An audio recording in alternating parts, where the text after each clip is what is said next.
Obrigado. Queridos, Mateus capítulo 3, mesmo assentados, atentamente, acompanhem-me na leitura a partir do verso 13. Por esse tempo, dirigiu-se Jesus da Galiléia para o Jordão, a fim de que João o batizasse. Ele, porém, o dissuadia, dizendo: eu é que preciso ser batizado por ti, e tu vens a mim? Mas Jesus lhe respondeu: deixa por enquanto, porque assim nos convém cumprir toda a justiça. Então ele o admitiu. Batizado Jesus, saiu logo da água, e eis que se lhe abriram os céus. Em Lucas diz: os céus se abriram. E viu o Espírito de Deus descendo como pomba vindo sobre ele. E eis uma voz dos céus que dizia: este é o meu Filho amado, em quem me comprazo. A seguir foi Jesus levado pelo Espírito ao deserto para ser tentado pelo diabo. E depois de jejuar 40 dias e 40 noites, teve fome. Então o tentador, aproximando-se, lhe disse: se és o Filho de Deus, manda que estas pedras se transformem em pães. Jesus, porém, respondeu: está escrito, não só de pão viverá o homem, mas de toda palavra que procede da boca de Deus. Então o diabo levou-o à cidade santa, colocou-o sobre o pináculo do templo e lhe disse: se és filho de Deus, atira-te abaixo, porque está escrito: aos seus anjos ordenará a teu respeito, que te guardem, e eles te susterão nas suas mãos, para não tropeçares em alguma pedra. Respondeu-lhe Jesus: também está escrito: não tentarás o Senhor teu Deus. Levou-o ainda o diabo a um monte muito alto, mostrou-lhe todos os reinos do mundo e a glória deles. E lhe disse: tudo isso te darei, se prostrado me adorares. Então Jesus lhe ordenou: retira-te, Satanás, porque está escrito: ao Senhor teu Deus adorarás, e só a Ele darás culto.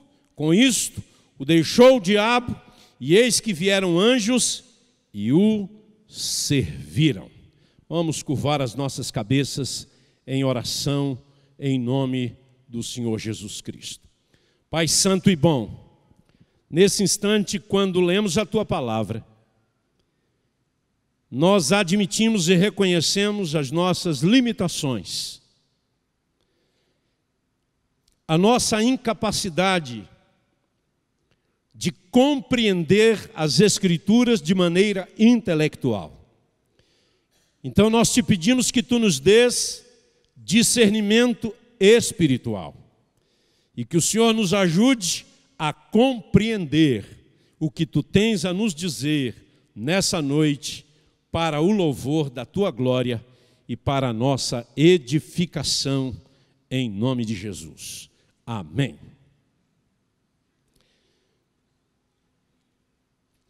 Quando o Senhor Jesus foi ao Jordão para ser batizado por João, Ele não o fez porque precisasse de ser batizado, até porque a palavra de Deus diz que as pessoas procuravam João para serem batizados, o batismo de arrependimento para a remissão de pecados.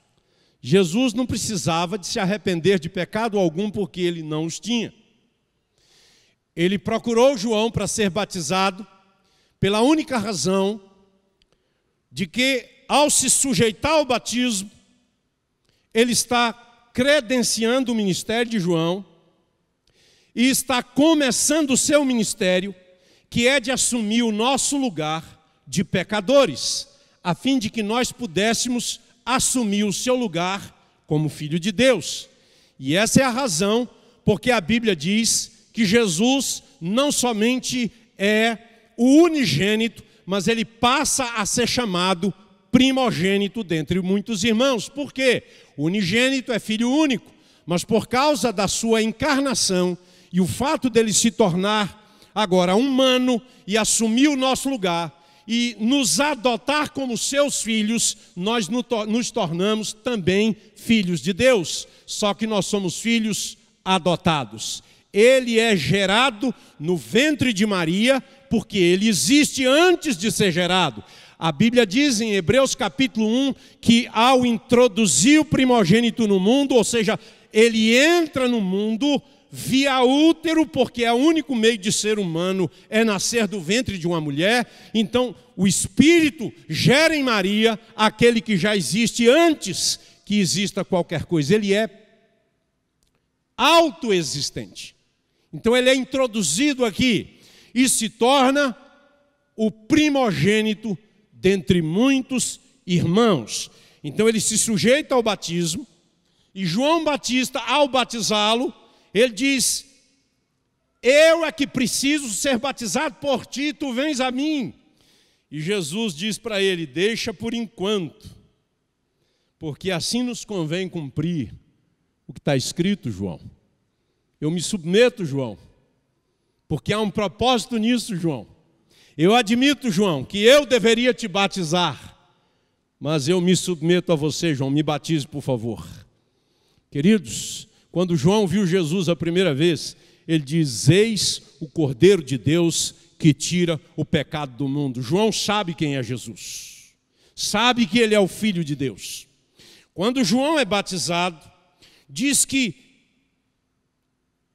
os céus se abrem num momento sobrenatural, desce sobre ele uma pomba, que é símbolo do Espírito Santo, pousa sobre Jesus, que está na água do Rio Jordão, e uma voz sobrenatural, misteriosa, não humana, brada dos céus: este é o meu Filho amado, em quem minha alma tem prazer, em quem minha alma se alegra, em quem minha alma se compraz.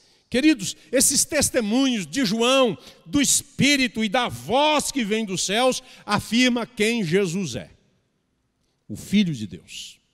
E depois desse momento sobrenatural, espiritual, extraordinário, celestial, quando os céus se rasgam e Deus se manifesta, atestando quem é Jesus Cristo, diz o verso 1 do capítulo 4, que ele é levado pelo Espírito ao deserto para ser tentado pelo diabo. Presta atenção. Depois de um momento sobrenatural, de uma manifestação sobrenatural, da voz de Deus falar dos céus, atestando quem é Jesus Cristo, ele é levado ao deserto. E lá ele passa 40 dias e 40 noites sem comer. E depois de 40 dias e 40 noites no deserto, sem comer, ele perde peso, é evidente, ele é humano, ele está encarnado, ele tem corpo. Você sabe que o corpo humano aguenta sobreviver por um tempo sem alimento, porque ele vai queimar as reservas que tem. Então, nesse tempo de jejum e oração, minha borracharia diminuiu bastante. Porque o organismo começa a se alimentar das reservas de energia que tem. Porque quando você entra num processo de jejum, num tempo de consagração, e você não se alimenta como habitualmente, ainda que você se alimente parcialmente, o seu organismo reclama nos primeiros dias, até que o seu cérebro se adapta ao fato de que o organismo não está exigindo, mas você não está obedecendo.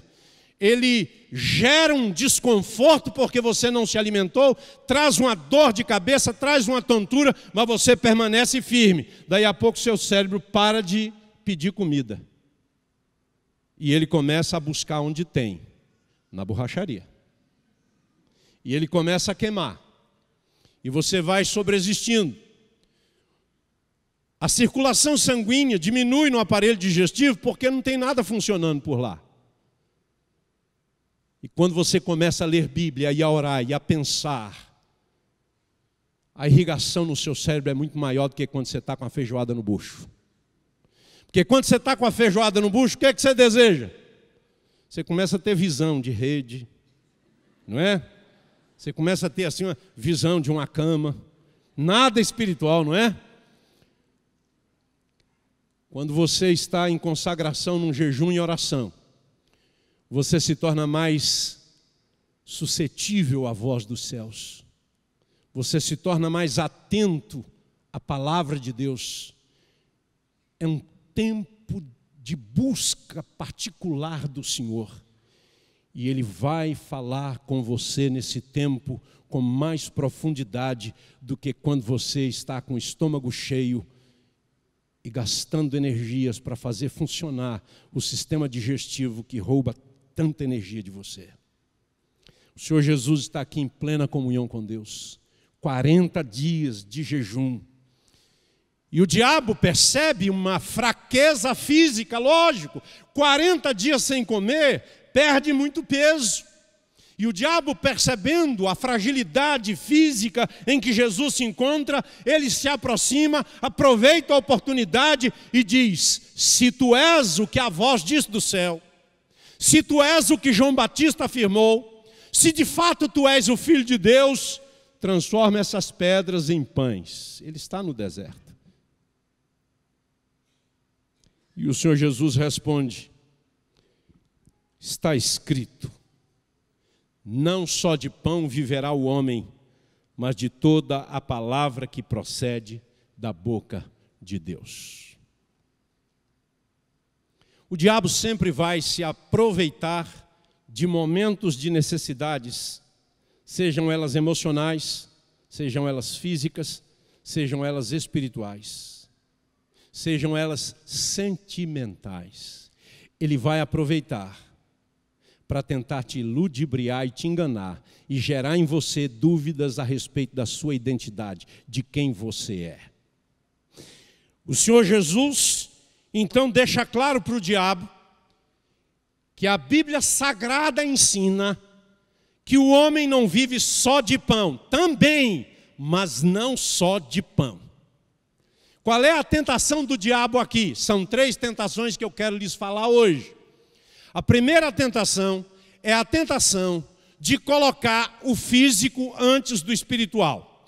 Colocar aquilo que é material numa ordem inversa de prioridade. Para Jesus, primeiro é o espiritual, depois é o material. Por que esta ordem? Porque a palavra de Deus diz, no capítulo 4 do livro de Romanos, Paulo escrevendo à igreja de Roma, ele diz que as coisas espirituais antecedem as materiais, porque Deus chama à existência as coisas que não existem. Então tudo que você vê, tudo que você toca, tudo que você percebe com os seus sentidos, estas coisas todas, elas vieram do mundo espiritual. Deus chamou à existência. O mundo espiritual vem antes de todas as coisas. Por que nós colocamos as coisas materiais antes das espirituais? Por causa das nossas limitações físicas, terrenas, temporais, materiais. Nós somos muito materialistas, muito temporais. Só que Deus nos chamou para a temporalidade, ou seja, vai existir, vai chegar o dia em que Deus vai te chamar para a eterna presença dEle. E lá o relógio não existe. E lá o material não interfere, porque o espiritual vai dominar todas as coisas. A Bíblia diz que no último tempo, no último dia, Jesus vai reunir todas as coisas e devolver a Deus a origem de todas elas. Então, querido, o diabo tenta nos colocar nessa situação de colocar necessidades materiais antes das espirituais. Sua maior necessidade não é física. Porque o seu físico, ele é finito. Está envelhecendo. Eu fiz 60. Um dia desse eu caí na rua, acredite se quiser. Na rua de casa, paguei o maior mico. Estou andando, de repente, pá! Tropecei. Não foi o capeta, viu? Tem crente que é meio neura, né? Não foi o capeta. O passeio era um pouco alto e eu estava com um tênis novo. E eu não estava muito acostumado com ele. E eu dei uma bicuda no chão e puf!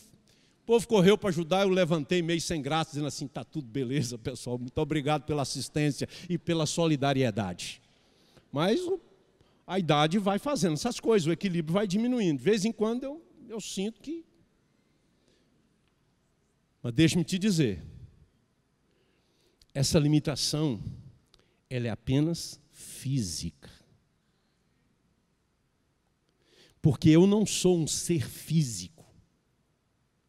Eu sou um ser espiritual.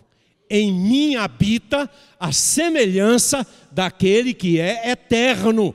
Você foi feito à imagem e semelhança do Deus vivo. Você é um ser que pensa. Você é um ser que fala. Você é um ser que age. Você é um ser que reage. Você foi feito à imagem e semelhança de um ser infinito, todo-poderoso,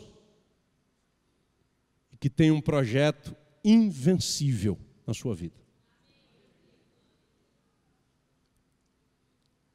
O que há em você semelhante a Deus não é físico, porque Deus é espírito. É moral, porque você é um ser espiritual.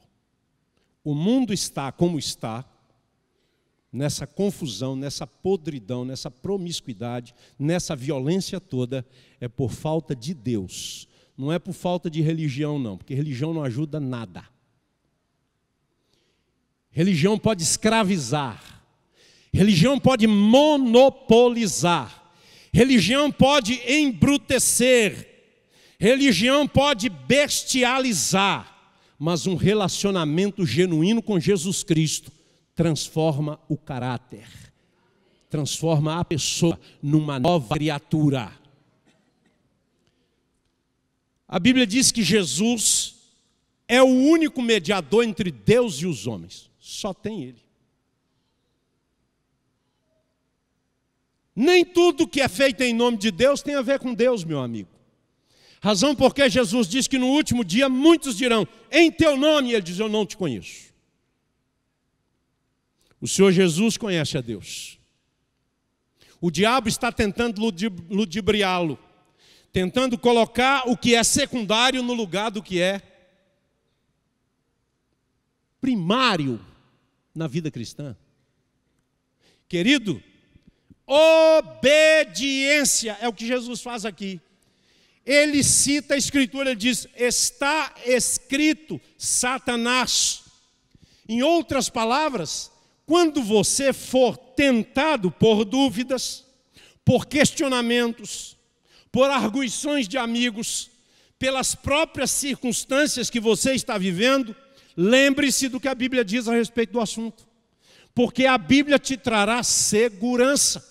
Edifique sua esperança, suas convicções sobre a palavra de Deus. Jesus diz em Mateus 7, 23, 24 e seguinte, que quem o faz, constrói sobre a rocha que é a sua palavra.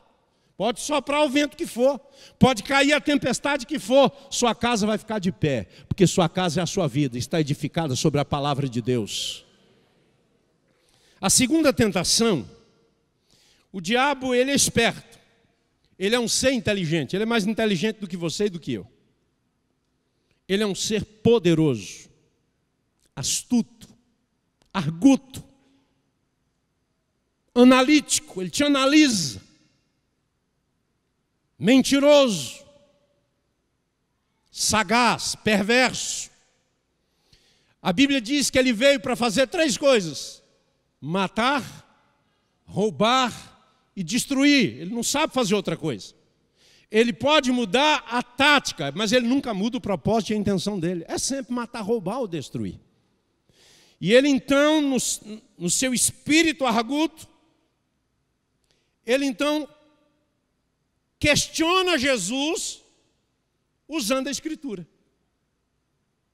Se és filho de Deus, atira-te abaixo, porque está escrito, aos seus anjos ordenará teu respeito, para que te guardem.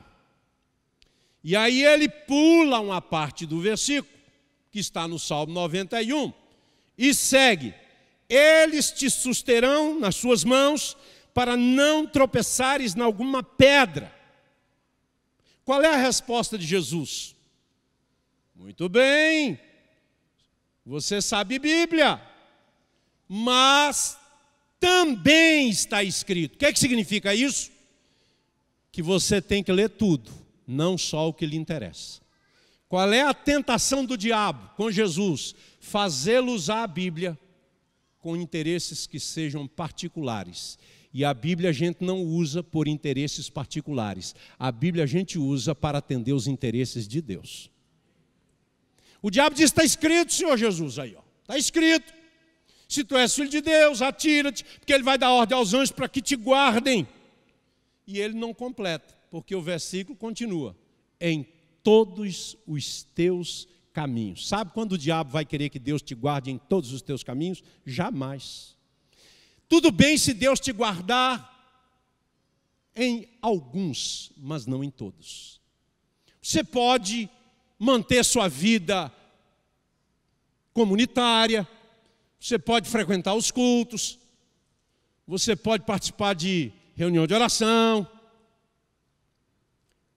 mas se você permitir que o seu caráter seja moldado por padrões que agridem a santidade de Deus, para ele está de bom tamanho. Você pode frequentar o tempo que você quiser a igreja. O diabo não se importa se você traz Bíblia ou não traz Bíblia para a igreja, para o templo, para o culto. Ele se importa se você faz uso da Bíblia, porque a Bíblia pode ser uma peça decorativa na sua prateleira ou mesmo no seu dia a dia. Você pode ser está entendendo? Aquele crentão assim que põe a Bíblia no peito, garboso. Ou então, desodorante de crente. Para o diabo isso não faz a menor diferença. Você pode carregar a Bíblia o tanto que você quiser. O negócio é se você pode dizer para ele, Satanás, também está escrito. Por quê? Também está escrito. Porque o diabo, ele é mestre em isolar mensagens bíblicas. É por isso que você tem que ficar esperto quando você ouve uma pregação como essa. Você deve deixar sua Bíblia aberta. Você deve ter o espírito do povo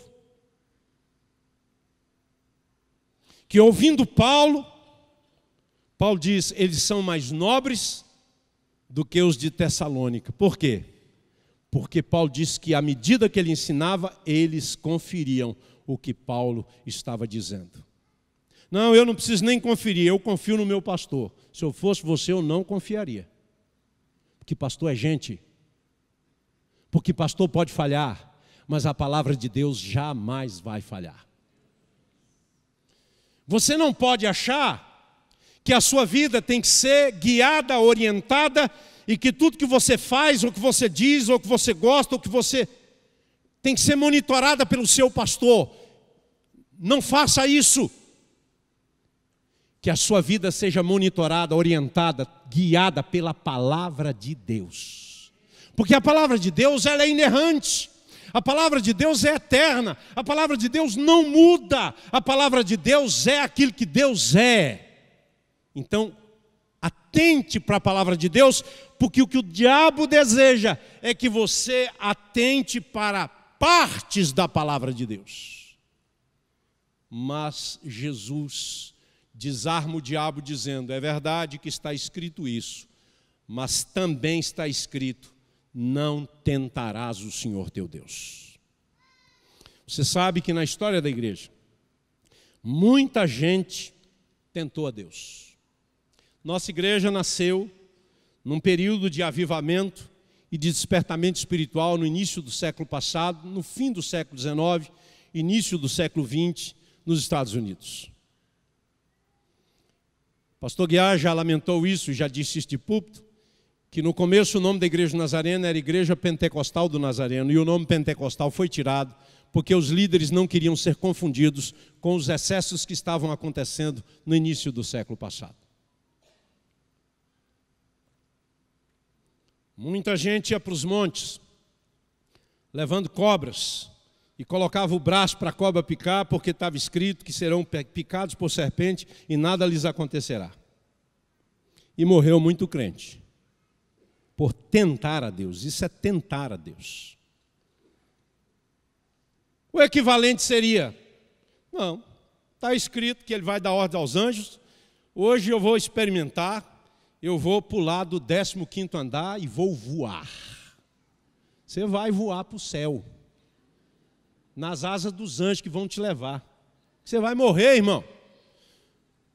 Porque também está escrito que do Senhor é a terra e a sua plenitude, o mundo e os que nele habitam. E quem põe ordem nesse negócio é Ele. As leis que regem o universo é dele. E Ele colocou uma lei no universo, aqui no nosso sistema, chamada lei da gravidade. Que a terra puxa para o seu centro tudo. Então se você pular, tem essa de anjo agarrar você não. Então não adianta tentar a Deus. Jesus diz, também está escrito, não tentarás o Senhor teu Deus. Ou seja, um Deus que precisa que eu prove que Ele é o que eu acredito, não é Deus. Para mim não é. O diabo queria que Jesus tivesse que demonstrar que Deus é o que Ele diz que Ele é. Meu irmão, eu não tenho que provar para ninguém que o meu Deus é o que eu creio. Eu creio. Se o outro não crê, eu creio. E é suficiente que ele seja o que a Bíblia diz que ele é, e para mim basta. Se você não quer crer e não quer segui-lo, a escolha é sua, até porque todos nós temos livre escolha.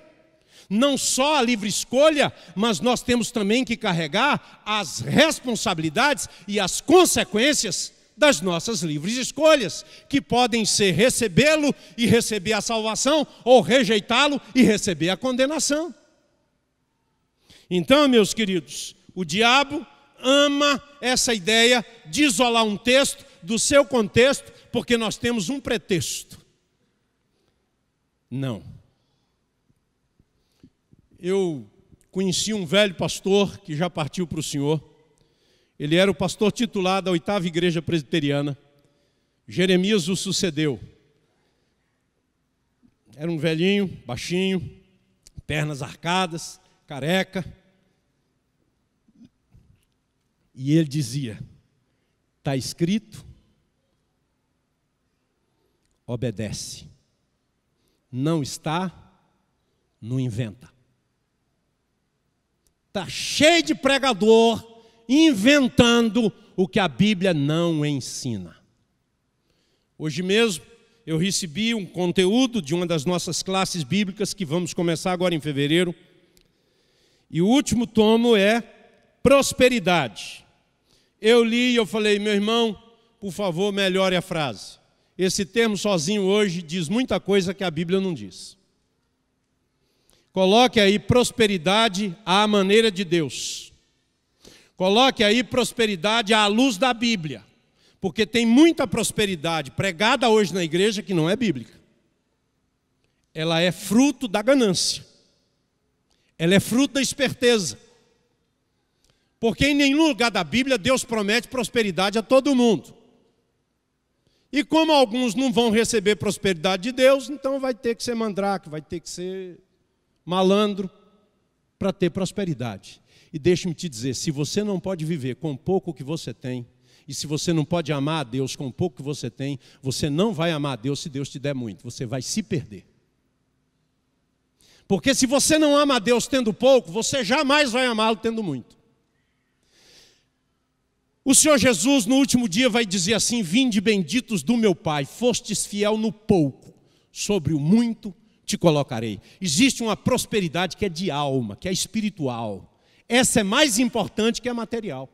Quando a gente tem essa prosperidade espiritual, a gente sabe lidar com a prosperidade material se Deus nos der. Sabe por quê? Porque toda e qualquer prosperidade material vai ficar aqui. Você já viu caminhão de mudança acompanhando enterro? Porque o defunto diz, não, toda a minha riqueza eu vou levar. Os egípcios faziam isso, os faraós. Mas os ladrões iam lá à noite roubar tudo. Porque o que é material fica aqui, não vai para o mundo espiritual. Por quê? Porque toda riqueza material é símbolo terreno de uma riqueza que é celestial. Razão porque Jesus diz: eu sou a videira verdadeira e meu pai é o agricultor. Ou seja, a videira que você conhece no plano terreno, ela existe no plano espiritual. Jesus diz: eu sou a videira verdadeira. Meu querido, a segunda tentação que o diabo traz na vida de qualquer crente, ele tentou nosso irmão mais velho, o primogênito, que é Jesus Cristo. Ele tenta o mais novo também. Meu irmão já me protegeu muito na minha vida. Hoje falei com ele rapidinho no WhatsApp. Eu era pequeno e era muito encrenqueiro. Num dia sim, no outro também, minha mãe tinha que mandar ele na escola me buscar, porque eu arrumava confusão lá, por causa do meu temperamento aguerrido, combativo, genioso. Você diz: pastor, não parece. Tem gente que diz assim: pastor, o senhor parece tão tranquilo, tão calmo. Eu digo: pois é, irmão. O que o evangelho não faz na vida da gente, não é? O pastor Guiar um dia disse assim: rapaz, você mudou muito. Ele me conheceu. O evangelho nos transforma em pessoas melhores, irmãos. Meu irmão tinha que me buscar porque eu arrumava confusão. E eu ficava esperando ele chegar, porque eu não era besta de sair com a turma lá fora me pegar. Aí quando ele chegava, aí eu estufava o peito e saía. Por quê? Porque meu irmão mais velho garantia. Você está entendendo? Jesus é o nosso irmão mais velho. Ele é quem nos garante. Ele está sentado à direita de Deus e à luz de 1 de João 2,1, ele está lá fazendo a sua defesa. Ele é o seu defensor. Toda e qualquer acusação do diabo contra você, ele é o seu defensor.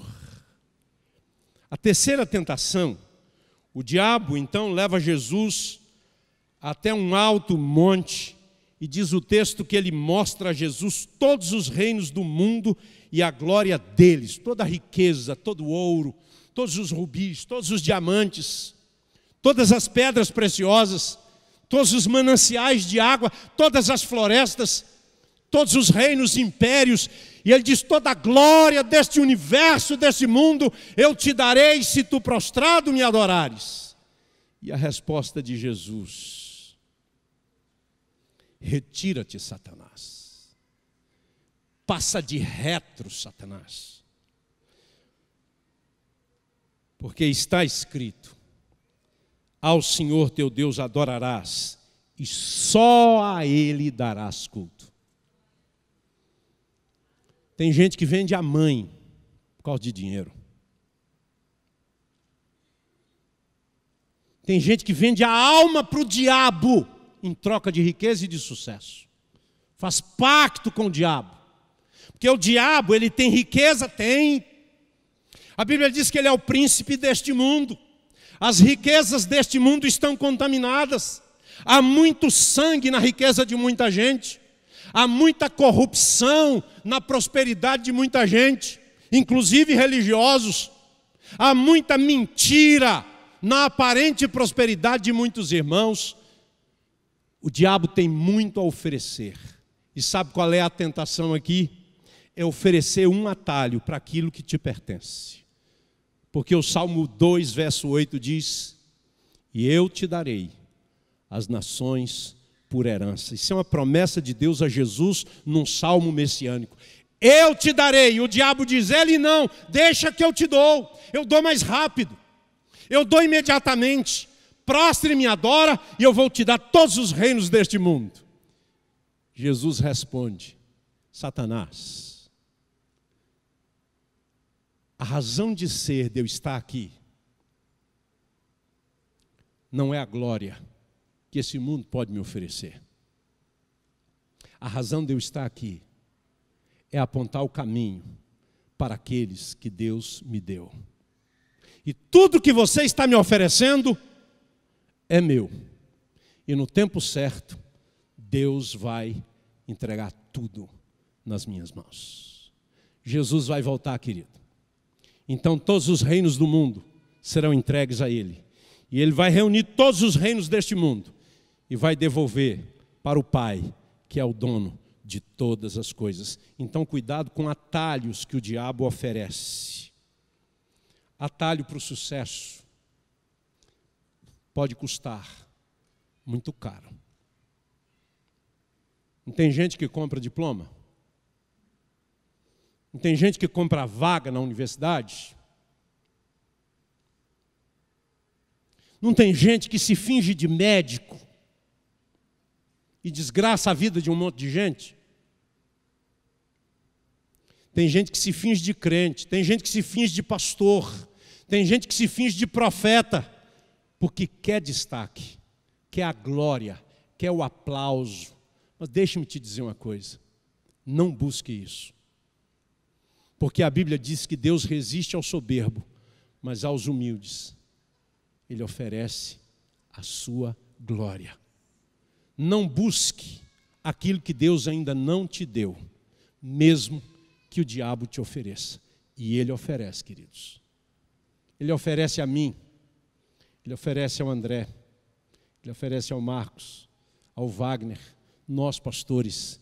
Ele oferece a você que é empresário, Ele oferece a você que é funcionário público, Ele oferece a você que é profissional liberal, Ele oferece a todos os homens facilidades em troca de adoração. E como é que uma pessoa adora o diabo? Uma pessoa adora o diabo quando ela não adora aquele para o qual ele foi feito para adorar. A Confissão de Westminster tem na sua primeira pergunta qual é o fim principal do homem, da pessoa humana. É glorificar a Deus e adorá-lo para sempre. Você existe para isso, para glorificar a Deus. Seu dinheiro deve glorificar a Deus. Sua cultura, sua inteligência, seu saber, seu conhecimento deve glorificar a Deus. Sua energia física, sua força deve glorificar a Deus. Seu abatimento, sua dor, sua perda deve glorificar a Deus, porque você existe para isso, para glorificar a Deus. O que o diabo faz? Transforma-nos em ingratos, em queixosos, em filhos da dúvida, e nós desatamos a reclamar da vida. Quando muita gente morreu hoje, e você está vivo. E se você está vivo, é porque Deus assim o quis. Tem muita gente que tira a própria vida. Mas as pessoas não tiram a vida porque elas não querem viver. As pessoas tiram a vida porque elas não aguentam viver do jeito que estão vivendo. Mas deixa eu te dizer uma coisa. Em Jesus Cristo, a vida se transforma num projeto totalmente cheio de prazer e de satisfação. Deixa Jesus encher seu coração e sua alma da sua palavra, ela vai te proteger do diabo. Deixa Jesus trazer para a sua vida toda a honra, todo o reconhecimento, toda a glória que Ele quer te dar. Não queira aquilo que Deus não quer te dar. Deus não tem compromisso com o que não é sua vontade. Então, se você atrai para si uma glória, um reconhecimento, uma posição em um lugar que Ele não te deu, quando você chega lá, você está sozinho, porque Ele não vai te abençoar. Deus havia prometido o reino para Cristo. E o diabo lhe ofereceu um atalho para chegar lá. Você não precisa de atalhos para chegar onde Deus vai te levar. Ele vai te levar. Ainda não chegou, mas vai chegar. Se tardar, espera, porque Deus não chega atrasado, mas também não chega antes da hora. Espera, Deus vai abençoar a sua vida. O reino de Deus já está aqui. Tem gente que acha que vai haver um reino espiritual, futuro, glorioso, um reino de Cristo 1000 anos na terra. reinando neste lugar podre e contaminado. Eu não creio nisso. O reino de Deus começou quando Jesus veio. Essa é a minha visão bíblica. Porque ele afirmou, e ele não afirmou uma vez só, ele afirmou várias vezes, que o reino de Deus não vem com visível aparência. Se você quiser conferir, confira lá em Lucas 17, 20, 21, lá em Mateus 6, 9 a 12. Venha o teu reino, seja feita a tua vontade. Ele está dizendo, peça o reino para vir. E ele está dizendo, peça hoje. Lá em Colossenses 1,13, 1 de Pedro 2,9, o reino já veio. Ele disse, o reino de Deus está dentro de vós. O reino de Deus já está aqui, meu irmão. Mas o reino de Deus não vem através da cultura, como muitos cristãos acham que se nós chegarmos ao poder e governar as nações, nós vamos estabelecer um plano de educação, um plano de agricultura que faça justiça e que gere justiça nessa terra. Irmão, a Bíblia diz que o mundo jaz no maligno. O lugar onde Deus vai reinar não é nas estruturas de poder. O lugar onde Deus vai reinar é no coração das pessoas. Aí Deus já governa. Deus está reinando. Jesus Cristo está governando hoje na vida daqueles que oram. Venha o teu reino e seja feita na minha vida a tua vontade, como ela é feita nos céus hoje. E dá-nos hoje o pão nosso de cada dia. Sabe qual é a ideia no original? O pão de amanhã, o do reino eterno, o pão de amanhã dá-nos hoje. Ou seja, Deus traz hoje bênçãos eternas, gloriosas, de um reino que eternamente virá a existir quando o mal será banido. Mas Ele vai trazer hoje sobre mim e sobre você. Pede a Deus, querido, que a palavra dEle esteja na sua boca e no seu coração. Porque se a palavra de Deus estiver na sua boca e no seu coração, o diabo ficará no seu devido lugar, debaixo da sola do seu sapato. Porque Jesus Cristo habita em você, e a Bíblia diz que Ele veio para pisar na cabeça de Satanás. Agora, Ele não pisa na cabeça de Satanás na coreografia de culto, você está entendendo? Ele pisa na cabeça de Satanás com sua obediência. Está escrito, com seu temor, Deus é o único que deve ser adorado. Você pisa na cabeça de Satanás quando você anda cheio do Espírito Santo, como Jesus lá no deserto, 40 dias cheio do Espírito, e quando o diabo se aproxima e o tenta, ele está armado e invencível. Ele tem uma espada desembainhada, que é a palavra de Deus, e ele golpeia o diabo. E quando ele golpeia o diabo, o que acontece? O texto diz aí, com isto o deixou o diabo. Ele tem que ir embora, porque você é mais poderoso que ele quando você está em Cristo Jesus. E o que acontece depois que o diabo vai embora? Diz que os anjos de Deus vieram e o serviram. Hebreus 1,14 diz que os anjos são espíritos ministradores em favor daqueles que vão herdar a salvação. Está assim de anjo no pedaço, querido. Você não sabe o tanto de anjo que tem aqui. Você não tem noção. É que Deus não abre os nossos olhos espirituais para ver o mundo espiritual. Você diz, você acredita mesmo nisso, pastor? Acredito. Mais do que eu acredito, tem um monte de gente que acredita. Paulo Coelho acredita. Uma vez eu estava aguardando um médico para uma consulta, e eu li um texto que parecia um texto de batalha espiritual escrito por um desses Frank Perrette da vida. O texto era de Paulo Coelho, ele descrevendo a visão que ele teve do mundo espiritual, da batalha entre seres espirituais.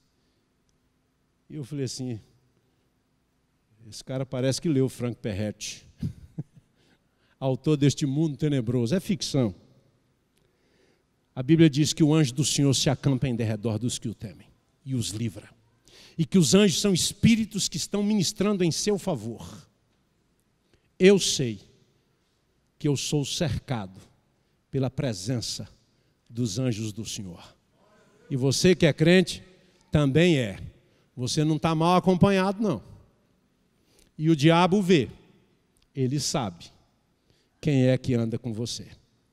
E ele sabe que enquanto você estiver guardado pelos anjos do Senhor e você estiver cheio do Espírito, em obediência a Deus, ele já perdeu.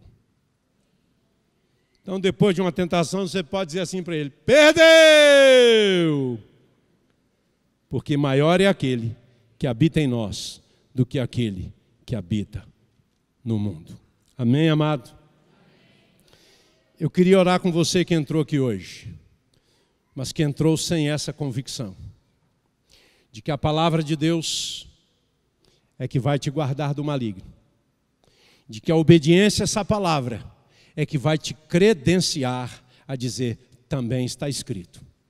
E que o sucesso e a glória que Deus tem para a sua vida, você não precisa preocupar de tentar arrumar atalho, porque Deus não tem atalho, Deus tem um caminho, e esse caminho é Jesus de Nazaré. Amém, amado? Eu, disse ele, sou o caminho. Qualquer outro é atalho, qualquer outra religião que não seja Jesus Cristo é atalho, mas Deus não tem atalho. Deus tem um artigo definido, o caminho, é só ele.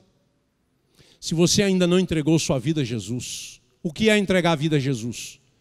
É você entender que você é pecador e que o pecado te afasta de Deus, mas que Jesus Cristo morreu e ressuscitou para que você não pagasse com a sua própria vida debaixo da condenação que o pecado traz, porque o pecado afasta de Deus. Se você hoje entendeu que você precisa de Jesus Cristo e que você precisa de ser cheio do Espírito e que você precisa ser cheio da palavra para você poder responder às circunstâncias da vida, aos atalhos e aos apelos do diabo com autoridade espiritual, porque agora você é cheio de Deus, você entende quem você é, e você não tem dúvida de quem você é, porque em Cristo você é nova criatura. Se você ainda não entregou sua vida a Jesus, hoje é dia de você entregar. Quando Jesus morreu, ele não morreu numa sala fechada. Quando Jesus morreu, ele não morreu numa reunião com poucas pessoas. Ele morreu publicamente. E ele morreu fora dos muros de Jerusalém. Ele foi exposto à vergonha. Ele foi humilhado, na linguagem de Paulo aos Filipenses, humilhado até a morte, e morte de cruz, morte de criminoso, de assassino, de homem vil. Ele foi jogado fora dos muros de Jerusalém numa cruz tosca, nu. Aquele paninho das pinturas não tinha aquilo, ele foi despido para ser humilhado, vexatoriamente exposto à vergonha. E a Bíblia diz que ele não se envergonhou, porque o amor por você era tão obstinado que ele não fez conta da vergonha. Ele foi até o fim, porque amou você e amou obstinadamente. Ele não teve vergonha de se expor. E a Bíblia diz que no último dia, ele diz que aqueles que não se envergonharam dele diante dos homens, ele não vai se envergonhar deles também diante do Pai. Mas aqueles que se envergonharem dele diante dos homens, ele vai se envergonhar destes diante do Pai. Ele não teve vergonha de dar a vida e de morrer exposto à ignomínia, ao vexame, à desonra na cruz do Calvário, porque te amou profundamente. Muitas vezes nós não assumimos um compromisso público com Jesus, porque o diabo engana a nossa mente e nos leva a pensar: o que meus amigos vão pensar? O que minha família vai pensar? A sua família e os seus amigos não podem te garantir nada. Mas Jesus Cristo pode te garantir não só a salvação eterna, mas uma bênção tremenda hoje para você influenciar seus amigos e sua família a conhecerem o mesmo Deus, a mesma graça e a mesma salvação. Se você entendeu isso e hoje você quer render-se a Jesus Cristo, eu queria te convidar a se colocar de pé, com coragem, dizer: eu, pastor, eu quero hoje me entregar a Jesus Cristo. Eu não quero ter vergonha disso. Aqui ou na galeria, você que quer se entregar hoje a Jesus, você fica em pé onde você está. Tem gente que diz assim, não facilita, usa uma técnica. Meu irmão, as coisas espirituais não tem técnica não, tem quebrantamento do Espírito de Deus. Se Deus não te quebrantar para você entender que você é pecador e precisa de salvação, então você vai ficar sendo enganado. Mas se você quer entregar a sua vida a Jesus hoje, você tem consciência que precisa de Deus, fique em pé onde você está. Deus te abençoe, querida. Ele está vendo. E no último dia, quando você entrar pelas portas dos céus, a multidão vai se abrir. E como escreveu o escritor evangélico, Max Lucado, lá no trono, Jesus vai te aplaudir. E vai dizer, vinde bendita do meu Pai. Foste fiel no pouco, sobre o muito te colocarei. Deus vai te honrar, porque Ele não teve vergonha de você, e você não está tendo vergonha dEle. Deus te abençoe em nome de Jesus Cristo. Tem mais alguém? Galeria, que precise, você já é crente, mas se você ainda não entregou, entregue sua vida hoje. Deus te abençoe, em nome de Jesus, que Ele te honre, que Ele te guarde, que Ele te inspire, que Ele te encha do Espírito e da alegria da sua presença. Gente, domingo de manhã tem escola bíblica para aprender como é que eu posso crescer na minha fé e andar com Jesus. Você, querido, que está aí, o Senhor Jesus te encha do gozo do céu, que os céus se abram e que Deus diga para você no seu coração, este é meu filho amado. A você também, minha querida. Que o Senhor Jesus te abençoe, te guarde, te honre, te unja, te dê alegria que vem além de qualquer coisa ou circunstância. Deus te abençoe, vocês aí na galeria, em nome de Jesus, você também, Deus te abençoe. Os céus estão em festa. Sabe por quê? A Bíblia diz que os anjos de Deus fazem festa quando uma pessoa se rende a Jesus Cristo. Louvado seja Deus. Tem mais alguém?